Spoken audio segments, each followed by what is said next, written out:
내 아들아, 내가 만일 나의 말을 받으며 나의 계명을 내게 간직하며 내 귀를 지혜에 기울이며 내 마음을 명철에 두며 지식을 불러 구하며 명철을 얻으려고 소리를 높이며 은을 구하는 것 같이 그것을 구하며 감추어진 보배를 찾는 것 같이 그것을 찾으면 여호와 경외하기를 깨달으며 하나님을 알게 되리니 대저 여호와는 지혜를 주시며 지식과 명철을 그 입에서 내심이며 그는 정직한 자를 위하여 완전한 지혜를 예비하시며 행실이 온전한 자에게 방패가 되시나니 대저 그는 정의의 길을 보호하시며 그의 성도들의 길을 보전하려 하심이니라. 그런즉 내가 공의와 정의와 정직 곧 모든 선한 길을 깨달을 것이라. 곧 지혜가 내 마음에 들어가며 지식이 내 영혼을 즐겁게 할 것이요 근신이 너를 지키며 명철이 너를 보호하여 악한 자의 길과 패역을 말하는 자에게서 건져내리라. 인생을 살아가면서 우리는 누군가에게 충고를 받아보거나 아니면 충고를 해줄 때가 있습니다. 예를 들면 남을 속이지 말라, 나쁜 말을 하지 마라, 게으르게 행동하지 마라, 정직하게 살라 등 이렇게 눈에 보이는 행동의 변화를 추구할 때가 많은데요. 하지만 오늘 우리가 읽은 잠언의 기자는 전혀 다른 말을 하고 있습니다. 그것은 바로 지혜의 귀를 기울이라는 것인데 겉으로 보이는 것이 아닌 좀 더 근본적인 것에 집중하고 있는 것을 볼 수 있습니다. 그런데 여기에서 한 가지 더 주의 깊게 봐야 하는 것은 지혜는 저절로 생기는 것이 아니라 바라고 노력해서 얻어진다는 사실입니다. 지혜는 가만히 있어도 저절로 생기는 것이 아닙니다. 나이가 들어 자연스레 얻어지는 것이 아니라 찾고 찾으며 노력하고 노력해야 비로소 그것을 얻을 수 있다고 말씀합니다. 그렇다면 이렇게 힘들게 지혜를 찾으면 어떤 결과가 나오는 것이 정상일까요? 행복한 삶과 부와 권력을 누리는 삶, 다른 사람들에게 높임을 받는 삶을 살게 되는 것이 자연스러워 보입니다. 하지만 성경은 이런 이야기를 전혀 하고 있지 않습니다. 오늘 잠언 기자는 이런 지혜로운 삶과 명철과 계명을 찾고 간직하는 삶, 지식을 구하는 삶을 살게 되면 그때 비로소 하나님을 경외하는 것이 무엇인지 깨닫고 하나님을 알게 된다고 이야기하고 있습니다. 그 이유는 바로 지혜의 근원이 하나님이시기 때문입니다. 눈앞에 있는 큰 강을 따라가다 보면 그 근원지를 알 수 있는 것처럼 지혜를 찾고 찾다 보면 지혜의 근원이신 하나님을 찾게 되는 것은 당연한 일입니다. 그리고 그때 우리가 갖게 되는 자세가 바로 경외입니다. 하나님의 그 놀라움 앞에 스스로 고개를 숙이고 하나님을 높여드릴 수밖에 없는 그 경외에 도달하게 되는 것이죠. 그렇다면 이 지혜를 얻기 위한 노력은 무엇일까요? 그것은 하나님의 계명을 더욱 마음에 새기며 그것을 이해하려고 노력하는 것입니다. 오늘 본문 1절에 나오는 나의 계명은 1차적으로는 잠언을 기록한 저자의 계명이지만 조금 깊숙한 의미로는 하나님의 계명을 의미하고 있습니다.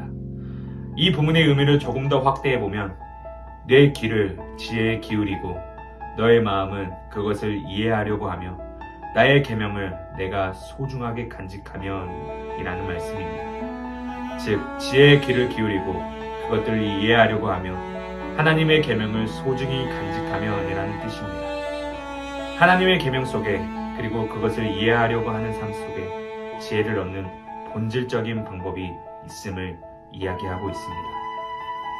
하나님을 경외하는 것, 다시 말해서 하나님 앞에 두려움과 존경심을 갖게 될 때 비로소 진정한 삶의 지혜를 경험할 수 있습니다. 부모님이 보고 계시는데 그 앞에서 나쁜 짓을 할 사람은 아무도 없습니다. 우리가 하나님이 바로 옆에 계시다는 사실, 항상 지켜보고 계신다는 사실을 깨닫게 된다면 그 사실만으로 우리의 삶은 큰 변화를 겪게 될 것입니다. 이어서 6절부터 12절까지는 지혜로운 삶을 살았을 때 주어지는 결과들에 대해 말해주고 있습니다. 하지만 단지 지혜로운 삶을 살았을 때 주어지는 것이 결코 아닙니다.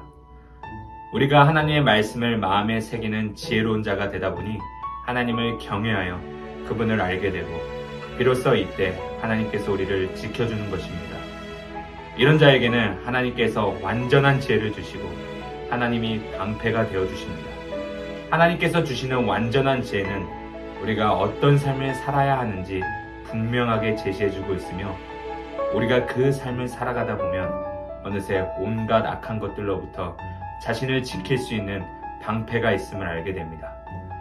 악한 행동을 해도 무슨 짓을 하더라도 하나님께서 우리를 지켜주신다는 것이 아니라 지혜로운 행동, 선한 삶, 하나님의 계명을 지키는 삶을 살다 보니 그것 자체가 우리를 지켜주는 방패가 된다는 것이지요. 하나님께서는 우리 모두가 지혜를 찾는 삶, 계명을 마음에 새기는 삶을 살아가기를 원하시며 여전히 죄로부터 우리의 방패가 되어주시길 원하십니다.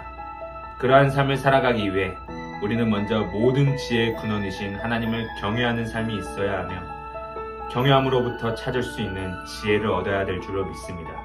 그리고 오늘날 이러한 지혜자의 모습이 우리의 삶 가운데 있기를 소망합니다. 잠언의 말씀은 우리가 어떤 삶을 살아야 하는지 잘 제시해주고 있습니다. 우리는 먼저 지혜를 찾는 삶을 살아야 합니다. 지혜를 찾는 삶은 하나님의 계명을 이해하고 마음에 새겨 지키려는 삶을 말합니다. 이런 지혜를 찾는 삶을 살다 보면 어느새 지혜의 근원이신 하나님을 만나게 되고 그분을 알아가면서 경외하는 마음을 갖게 됩니다. 그리고 이렇게 하나님을 경외하는 것을 깨닫게 되었을 때 하나님은 비로소 우리의 방패가 되어주시며 모든 악한 것들로부터 우리를 지켜주십니다. 이것은 단번에 일어나는 일이 아니라 우리의 삶에서 조금씩 변화된다는 것을 기억할 때에 어제보다 오늘 더 하나님을 경외하는 삶을 살아가기를 원하며 오늘보다 내일 하나님께 더한 지혜를 간구하며 기도하는 삶이 되기를 바랍니다. 그리하여 날마다 이 지혜의 말씀을 마음에 잘 새기어 하나님의 보호 아래 늘 승리하는 삶이 저와 여러분에게 있기를 간절히 소망합니다. 사랑의 하나님 아버지 감사합니다. 오늘도 우리에게 주시는 지혜의 말씀을 통해 한 주간 승리하게 하여 주시옵소서. 하나님, 언제나 하나님을 경외하는 마음을 허락하셔서 지혜를 찾고 구하고 기도하는 삶이 되게 하여 주시옵소서. 언제나 지혜에 우리의 귀를 기울이게 하여 주시고 무엇보다 하나님의 계명을 소중히 간직하여 말씀을 마음에 늘 새기는 지혜자의 삶이 우리에게 임할 수 있도록 도와주시옵소서. 감사합니다. 예수님의 이름으로 기도드리옵나이다. 아멘.